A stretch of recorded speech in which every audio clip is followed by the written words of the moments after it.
संपूर्ण गीता सार। तुम्हारे साथ जो हुआ वो अच्छा हुआ, जो हो रहा है वो भी अच्छा है, और जो होगा वो भी अच्छा होगा। गीता के अनुसार जिंदगी में हम कितने सही हैं और कितने गलत हैं, ये केवल दो लोग जानते हैं, एक परमात्मा और दूसरी हमारी अंतरात्मा। जीवन का आनंद ना तो भूतकाल में है और ना भविष्य काल में, बल्कि जीवन तो बस वर्तमान को जीने में है। जब तक शरीर है तब तक कमजोरियां तो रहेंगी ही, इसलिए कमजोरियों की चिंता छोड़ो और जो सही कर्म है उस पर अपना ध्यान लगाओ। अर्जुन, तुम भला क्यों रोते हो? तुमने जो खोया क्या वो तुमने पैदा किया था? आज जो तुम्हारा है वो कल किसी और का होगा, क्योंकि परिवर्तन ही संसार का नियम है। किसी का अच्छा न कर सको तो बुरा भी मत करना, क्योंकि दुनिया कमज़ोर है लेकिन दुनिया बनाने वाला नहीं है। यदि कोई व्यक्ति विश्वास के साथ इच्छित वस्तु को लेकर नित्य चिंतन करता है तो वह जो चाहे वो बन सकता है। कोई भी व्यक्ति अपने विश्वास से बनता है, वो जैसा विश्वास करता है उसी अनुरूप वो बन जाता है। मन अशांत है और उसे नियंत्रित करना कठिन है, लेकिन अभ्यास से इसे वश में किया जा सकता है। मेरे लिए समस्त प्राणी समान है, ना तो कोई मुझे अत्यधिक प्रिय है और ना ही कम, लेकिन जो मेरी भक्ति पूरे मन से करते हैं मैं सदैव आवश्यकता पड़ने पर उनके काम आता हूँ। मन की शांति से बढ़कर इस संसार में कोई भी संपत्ति नहीं है। जो मनुष्य फल की इच्छा का त्याग करके केवल कर्म पर ध्यान देता है वह अवश्य ही जीवन में सफल होता है। कोई भी इंसान जन्म से नहीं बल्कि अपने कर्मों से महान बनता है। अपना पराया, छोटा बड़ा इत्यादि को भूलकर ये जानो कि ये सब तुम्हारा है और तुम प्रति एक के हो। बिना फल की कामनाएं ही सच्चा कर्म है। ईश्वर चरण में हो समर्पण, वही केवल धर्म है। जो व्यक्ति क्रोध करता है उसके मन में भ्रम पैदा होता है, जिससे उसका बौद्धिक तर्क नष्ट हो जाता है और तभी व्यक्ति का धीरे धीरे पतन होने लगता है। श्रीमद् भागवत गीता में लिखा है, जब इंसान की ज़रूरत बदल जाती है तब इंसान के बात करने का तरीका भी बदल जाता है। इस संपूर्ण संसार में अपकीर्ति मृत्यु से भी अधिक खराब होती है। सदैव संदेह करने वाले व्यक्ति के लिए प्रसन्नता न इस लोक में है और न ही कहीं और। जीवन में सफलता का ताला दो चाबियों से खुलता है, एक कठिन परिश्रम और दूसरा दृढ़ संकल्प से। जो मन को नियंत्रित नहीं करते उनके लिए वह शत्रु के समान कार्य करता है। श्रीमद् भागवत गीता में कहा गया है, कोई भी अपने कर्म से भाग नहीं सकता, कर्म का फल तो भुगतना ही पड़ता है। मनुष्य को अपने कर्मों के अच्छे और बुरे फल के विषय में सदैव सोचकर चिंताग्रस्त नहीं होना चाहिए। मनुष्य अपने विश्वास से निर्मित होता है, जैसा वो विश्वास करता है वैसा वे बन जाता है। जो मनुष्य प्रतिदिन खाने, सोने और आमोद प्रमोद के कार्यों में लिप्त रहता है वह नियमित तौर पर योगाभ्यास करके समस्त क्लेशों से छुटकारा पा सकता है। जब इंसान अपने काम में आनंद खोज लेते हैं तब वे पूर्णता प्राप्त करते हैं। श्रीमद् भागवत गीता का मुख्य उद्देश्य मानव कल्याण करना है, इसलिए प्रत्येक मनुष्य को सदैव मानव कल्याण की ओर अग्रसरित रहना चाहिए। व्यक्ति को अपनी इंद्रियों को वश में रखने के लिए बुद्धि और मन को नियंत्रित रखना होगा। जो होने वाला है वो होकर ही रहता है और जो नहीं होने वाला वो कभी नहीं होता। ऐसा निश्चय जिनकी बुद्धि में होता है उन्हें चिंता कभी नहीं सताती है। किसी भी व्यक्ति को ना तो समय से पहले और ना ही भाग्य से अधिक कुछ मिलता है, लेकिन उसे सदैव पाने के लिए प्रयत्नशील रहना चाहिए। इंसान हमेशा अपने भाग्य को कोसता है, ये जानते हुए भी कि भाग्य से भी ऊंचा उसका कर्म है, जिसके स्वयं के हाथों में है। व्यक्ति को आत्मज्ञान के माध्यम से संदेह रूपी अज्ञानता को समाप्त करना चाहिए।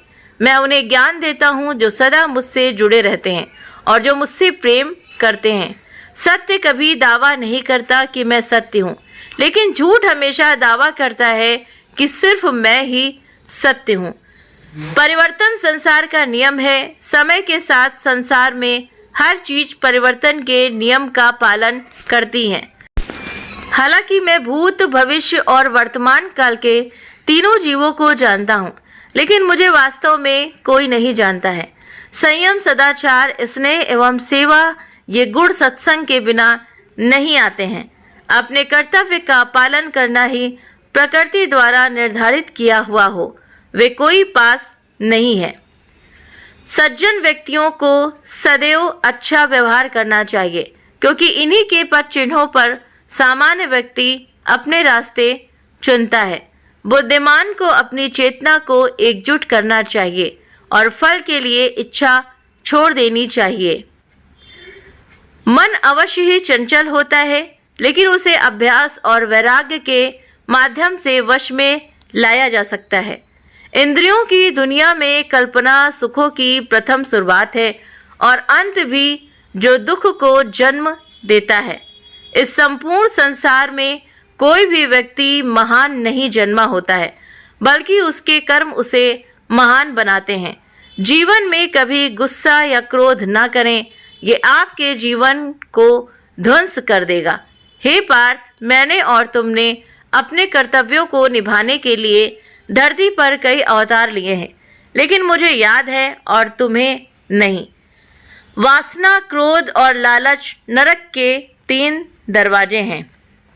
जो मनुष्य जिस देवता की विश्वास के साथ भक्ति करता है, मैं उस व्यक्ति की उसी देवता में दृढ़ता बढ़ा देता हूँ। सभी काम छोड़कर बस भगवान में पूर्ण रूप से समर्पित हो जाओ। मैं तुम्हें सभी पापों से मुक्त कर दूंगा। जो व्यक्ति मैं और मेरा इत्यादि की भावना से मुक्त हो जाता है, उसे जीवन में शांति की प्राप्ति होती है। आत्मज्ञान की तलवार से काटकर अपने हृदय के अज्ञान के संदेह अलग कर दो। अनुशासित रहो, उठो और कार्य करो। जिस प्रकार से प्राकृतिक मौसम में बदलाव आता है, ठीक उसी प्रकार से जीवन में भी सुख दुख आता रहता है। वो कभी स्थायी नहीं रहते हैं। इस जीवन में ना कुछ खोता है, न व्यर्थ होता है। जो लोग परमात्मा को पाना चाहते हैं, वे ब्रह्मचर्य का पालन करते हैं। भगवान श्री कृष्ण कहते हैं कि मैं इस संसार की सुगंध हूँ, अग्नि की ऊष्मा हूँ और समस्त जीवित प्राणियों का आत्म संयम हूँ। बुद्धिमान व्यक्ति कभी भी कामुक सुख में आनंद लेते हैं। वो सदैव मोक्ष की प्राप्ति में लगे रहते हैं। वे जो सभी इच्छाएं त्याग देता है, उसे शांति की प्राप्ति होती है। संपूर्ण संसार में जब अधर्म और पाप बढ़ता है, तो मैं धर्म की पुनः स्थापना के लिए धरती पर अवतार लेता हूँ। जैसे अंधेरे में प्रकाश की ज्योति जगमगाती है, ठीक उसी प्रकार से सत्य की चमक भी कभी फीकी नहीं पड़ती। इसलिए व्यक्ति को सदैव सत्य बोलना चाहिए। मैं सभी प्राणियों के हृदय में विद्यमान हूँ। जो व्यक्ति मृत्यु के दौरान मेरा नाम लेता है, वह सदैव मेरे ही धाम को प्राप्त होता है। इसमें कोई शक संदेह नहीं है। ऐसा कुछ भी नहीं, चेतन या अचेतन, जो मेरे बिना अस्तित्व में रह सकता हो। परिवर्तन ही इस संपूर्ण संसार का नियम है। इसलिए व्यक्ति को कभी अपने वर्तमान पर घमंड नहीं करना चाहिए। जिसने जन्म लिया है, उसकी मृत्यु निश्चित है और मृत्यु के पश्चात पुनर्जन्म भी निश्चित है। मनुष्य का संपूर्ण शरीर 5 तत्वों से मिलकर बना है: अग्नि, जल, वायु, आकाश और पृथ्वी। और अंत में उसके शरीर को इन्हीं 5 तत्वों में ही विलीन हो जाना है। व्यक्ति को अपने आप को सदैव ईश्वर को समर्पित कर देना चाहिए, तभी वे दुखों, चिंता और परेशानियों से मुक्त रह सकता है। प्रत्येक बुद्धिमान व्यक्ति को क्रोध और लोभ त्याग देना चाहिए, क्योंकि इससे आत्मा का पतन होता है। याद रखना, अगर बुरे लोग सिर्फ समझाने से समझ जाते तो बांसुरी बजाने वाला भी कभी महाभारत होने नहीं देता। गीता में कहा गया है कि जो इंसान किसी की कमी को पूरी करता है वो सही अर्थों में महान होता है। जिंदगी में हम कितने सही हैं और कितने गलत हैं ये केवल दो लोग जानते हैं, एक परमात्मा और दूसरी हमारी अंतर आत्मा। जब तक शरीर है तब तक कमजोरियां तो रहेंगी ही, इसलिए कमजोरियों की चिंता छोड़ो और जो सही कर्म है उस पर अपना ध्यान लगाओ। किसी का अच्छा ना कर सको तो बुरा भी मत करना, क्योंकि दुनिया कमज़ोर है लेकिन दुनिया बनाने वाला नहीं।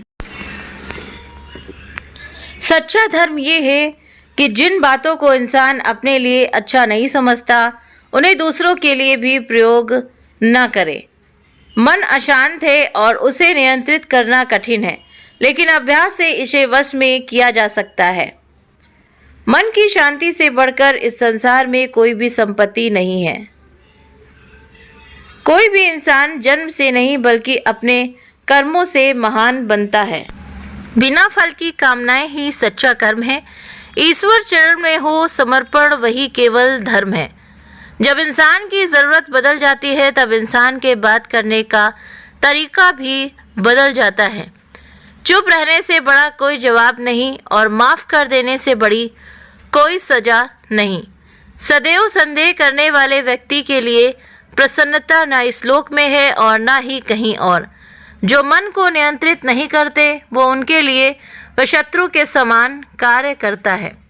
श्रीमद् भागवत गीता में कहा गया है कि कोई भी अपने कर्म से भाग नहीं सकता, कर्म का फल तो भुगतना ही पड़ता है। मनुष्य अपने विश्वास से निर्मित होता है, जैसा वो विश्वास करता है और वैसा ही वो बन जाता है, यानी कि जैसा वो सोचता है वैसा ही वो बन जाता है।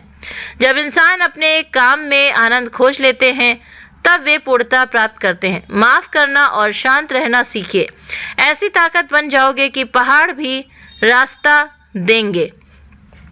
इतिहास कहता है कि कल सुख था, विज्ञान कहता है कि कल सुख होगा, लेकिन धर्म कहता है अगर मन सच्चा और दिल अच्छा हो तो हर रोज सुख ही सुख होगा। ज़्यादा खुश होने पर और ज़्यादा दुखी होने पर निर्णय नहीं लेना चाहिए, क्योंकि ये दोनों परिस्थितियां आपको सही निर्णय नहीं लेने देती हैं। जो होने वाला है वो होकर ही रहता है और जो नहीं होने वाला है वो कभी नहीं होता। ऐसा निश्चयात्मक जिनकी बुद्धि में होता है, यानी कि ऐसा निश्चय जिनकी बुद्धि में होता है, उन्हें चिंता कभी नहीं सताती है। जिस मनुष्य के पास सब्र की ताकत है उस मनुष्य की ताकत का कोई मुकाबला नहीं कर सकता है। इंसान हमेशा अपने भाग्य को कोसता है, ये जानते हुए भी कि भाग्य से भी ऊंचा उसका कर्म है जिसके स्वयं के हाथों में है। ना तो ये शरीर तुम्हारा है और ना ही तुम इस शरीर के मालिक हो। ये शरीर 5 तत्वों से बना है, आग, जल, वायु, पृथ्वी और आकाश। एक दिन ये शरीर इन्हीं 5 तत्वों में विलीन हो जाएगा। सही कर्म वो नहीं है जिसके परिणाम हमेशा सही हो, अपितु सही कर्म वो है जिसका उद्देश्य कभी गलत ना हो। धरती पर जिस प्रकार मौसम में बदलाव आता है उसी प्रकार जीवन में भी सुख दुख आता जाता रहता है। जब जब इस धरती पर पाप, अहंकार और अधर्म बढ़ेगा तो उसका विनाश कर पुनः धर्म की स्थापना करने हेतु मैं अवश्य अवतार लेता रहूँगा। केवल व्यक्ति का मन ही किसी का मित्र और शत्रु होता है। परिवर्तन ही संसार का नियम है। एक पल में हम करोड़ों के मालिक हो जाते हैं और दूसरे पल में ही हमें लगता है कि हमारे आप कुछ भी, मतलब हमारे हाथ में कुछ भी नहीं है। वो व्यक्ति जो अपनी मृत्यु के समय मुझे याद करते हुए अपना शरीर त्यागता है वो मेरे धाम को प्राप्त होता है और इसमें कोई भी संशय नहीं है। मनुष्य अपने विश्वास से निर्मित होता है, जैसा वो विश्वास करता है वैसा वो बन जाता है। सदैव संदेह करने वाले व्यक्ति के लिए प्रसन्नता ना इस लोक में है और ना कहीं और। मैं उन्हें ज्ञान देता हूँ जो सदा मुझसे जुड़े रहते हैं और जो मुझसे प्रेम करते हैं। क्रोध से भ्रम पैदा होता है और भ्रम से बुद्धि व्यग्र होती है। जब बुद्धि व्यग्र होती है तब तर्क नष्ट हो जाता है। जब तर्क नष्ट होता है तब व्यक्ति का पतन हो जाता है। जो दान बिना सत्कार के कुपात्र को दिया जाता है वे तमस दान कहलाता है। कोई भी इंसान जन्म से नहीं बल्कि अपने कर्मों से महान बनता है। जो चीज़ें हमारे दायरे से बाहर हों उसमें समय गंवाना मूर्खता ही होगी। जिस तरह प्रकाश की ज्योति अंधेरे में चमकती है ठीक उसी प्रकार सत्य भी चमकता है। इसलिए हमेशा सत्य की राह पर चलना चाहिए। हे अर्जुन, केवल भाग्यशाली योद्धा ही ऐसा युद्ध लड़ने का अवसर पाते हैं जो स्वर्ग के द्वार के समान है। अच्छे कर्म करने के बावजूद भी लोग केवल आपकी बुराइयां ही याद रखेंगे। इसलिए लोग क्या कहते हैं इस पर ध्यान मत दो, तुम अपना कर्म करते रहो। प्रबुद्ध व्यक्ति के लिए गंदगी का ढेर, पत्थर और सोना सभी समान है। तो ये श्रीमद् भागवत गीता जी का सार है और इसमें कई बार बहुत से कोटेशंस जो हैं वो रिपीट किए गए हैं ताकि पूरी तरह से कंठस्थ हो जाएं। तो ये श्रीमद् भगवद गीता का सार, उम्मीद करते हैं कि आप सभी इसको पढ़ेंगे और ध्यान देंगे कि सच बात है कि श्री कृष्ण जी ने अर्जुन को किस तरह से गीता का ज्ञान दिया था और उसमें कैसे बताया था कि कर्म ही प्रधान है। और इसमें बहुत सारे जो कोटेशंस हैं वो पूरे गीता सार का बताया गया है। तो आप इसे अच्छे से श्रवण करें और पढ़ें ध्यान से। तो उम्मीद करते हैं कि आपको ये ज़रूर से ज़रूर पसंद आया होगा। अगर पसंद आया हो तो वीडियो को लाइक, शेयर, सब्सक्राइब करना ना भूलें। आप अपने कमेंट करके भी ज़रूर से ज़रूर बताइए। और जैसा कि मैंने आपको बताया है कि इसमें कोटेशंस हैं वो रिपीट किए गए हैं ताकि अच्छे से कंठस्थ हो जाए। आप अपने कमेंट करके भी मुझे ज़रूर से ज़रूर बताइए। आप सभी के सहयोग के लिए बहुत बहुत धन्यवाद।